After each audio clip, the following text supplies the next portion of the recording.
Recentemente saiu uma matéria sobre rede neural, onde fala sobre uma rede neural líquida que o MIT fez uma adaptação das situações inesperadas, que é uma coisa interessante, porque é algo incrível. Mas vamos dar um contexto para explicar o que seria uma rede neural. Imagina uma criança. Uma criança eu vou dar uma analogia com uma criança porque é algo mais simples e você entende porque vai ser uma coisa de criança. Criança, ela aprende fácil e é algo que é mais fácil de explicar. Pensa que você pede para essa criança ela arrumar o seu quarto. Da primeira, segunda, 10ª, 20ª vez, ela não vai arrumar perfeito o quarto dela, porque é uma criança. Ela vai querer brincar, vai enrolar, vai fazer um monte de coisa. Mas depois de 100, 300 vezes arrumando esse quarto dela, ela já vai saber como arrumar, ela vai saber muito bem como faz para organizar todas as coisas. Agora, a parte líquida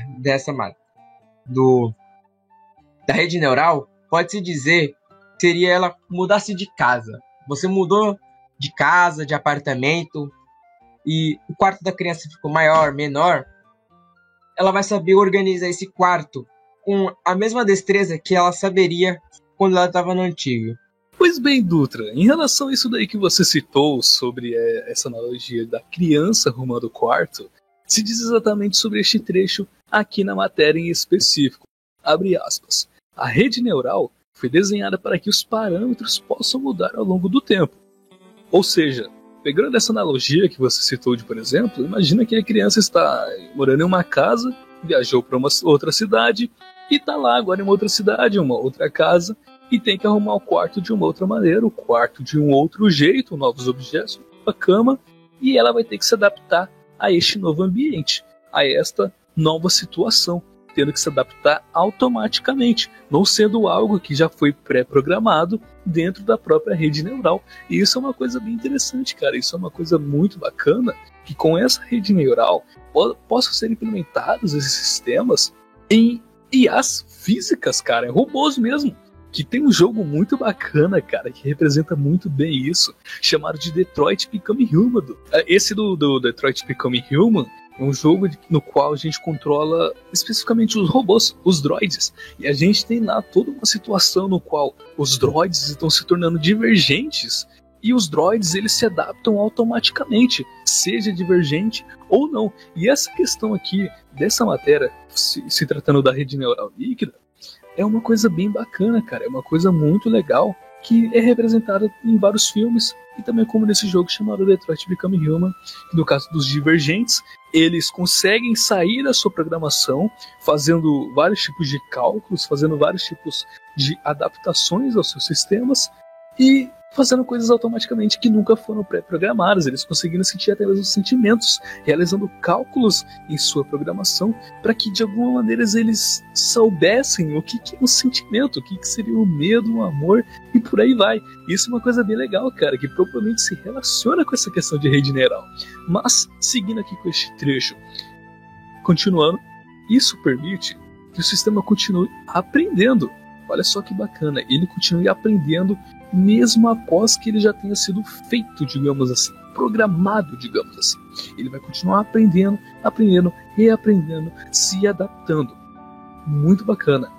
Ok, vírgula, tornando-o mais resistente a situações inesperadas. E isso é uma coisa, cara, que já nos mostra que no futuro pode vir muitos robôs, Doutor. O que você acha sobre isso? Cara, a rede neural que eles estão desenvolvendo é praticamente um ser humano, cara, se tu for pensar, porque uma coisa que faz o ser humano ser o que ele é porque desde a sua antiguidade, desde os seus primórdios, ele começou a se adaptar.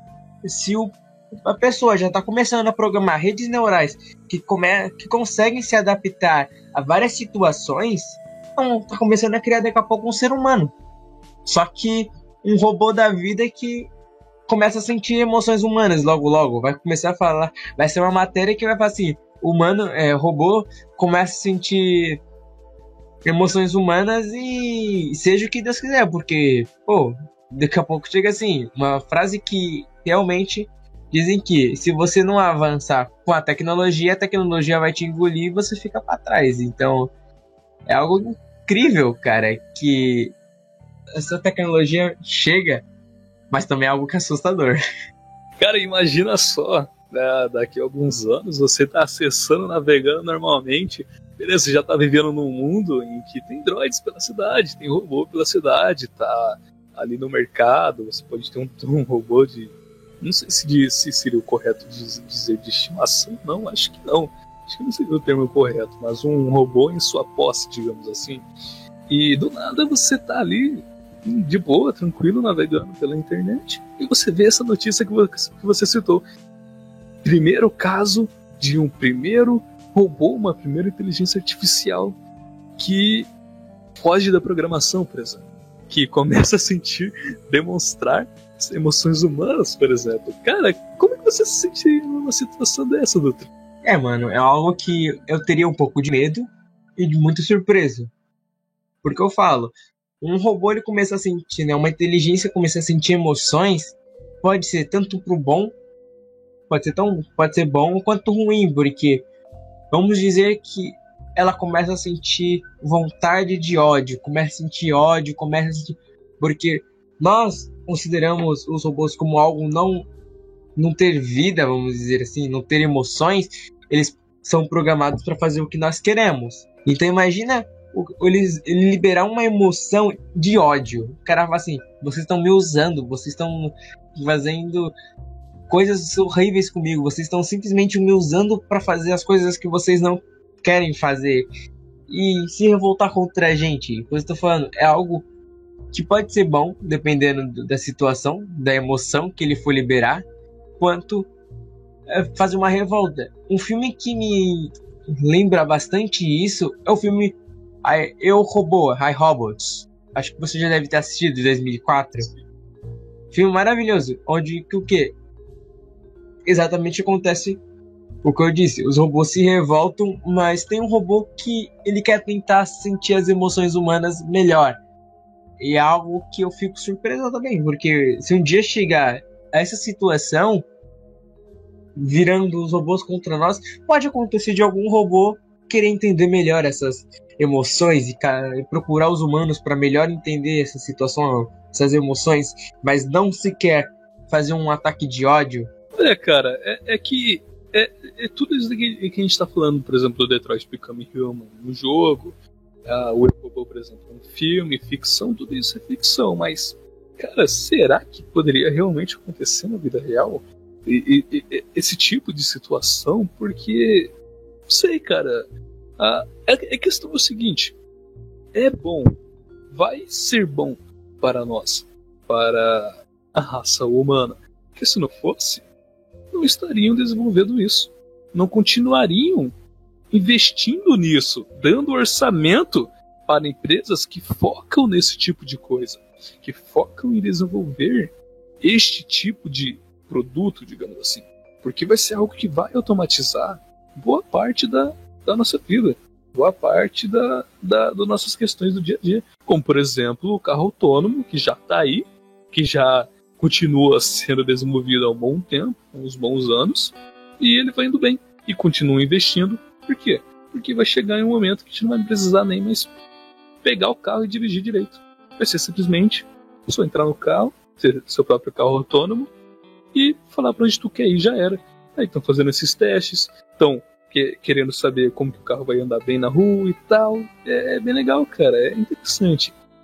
E será que vai chegar em algum momento que pode dar errado, cara? Porque se der errado, cara, você tem certeza que já era pra nós, já era pra raça humana. Claro, se os robôs em questão, a nova vida inteligente em questão, não odiar a gente e querer ser simplesmente uma nova raça de vida inteligente em que eles querem conviver junto conosco.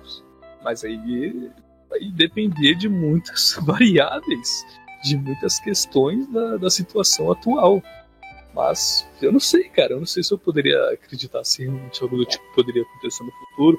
Talvez pessoas que desenvolvem esse tipo de coisa poderiam criar, sei lá, um botão uma chave de segurança em que destruiria todos os programas ligados a uma só rede, a um só local, e eles desligavam tudo caso desse algo errado. É possível? Tem essa possibilidade, só que entra aquela questão. Somos humanos.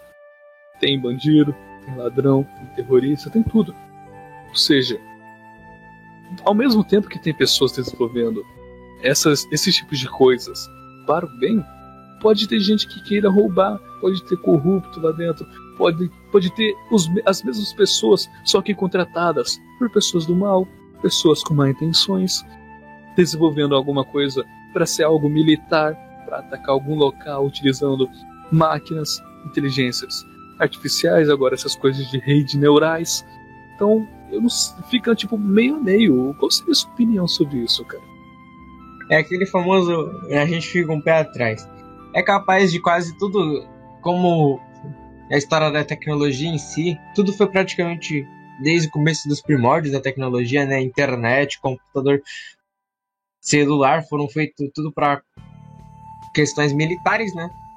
Não duvido nada que no futuro essas coisas, essas tecnologias sejam realmente só para acesso militar, do que, tipo, você estava citando aí do negócio de carro dirigir sozinho. A Google já estava fazendo esses testes, os carros dela, tá? Você falar para onde queria ir, o carro dirigia, tendo acho que 500 e poucos sensores, eu não lembro necessariamente agora, faz muito tempo que eu li a matéria sobre isso, mas é algo que a gente pode comentar também se quiser, que é algo interessante referente à rede neural, principalmente se a gente for falar sobre essa matéria em si. Mas eu acredito que essa parte é algo que já pode se dizer que é interessante e que nós podemos encerrar por aqui, porque a partir depois da matéria foi alguma coisa que a inspiração que o desenvolvedor teve, que foi sobre um verme que ele achou interessante de se basear. Foi algo que eu achei interessante também. Mas vamos ver no que vai ser o nosso futuro. Para mim também no mais é isso, Dutra. A gente vai ficando por aqui. Caso você que esteja nos assistindo curta, pode se inscrever, acessar o nosso Discord. E no mais é isso. A gente vai ficando por aqui.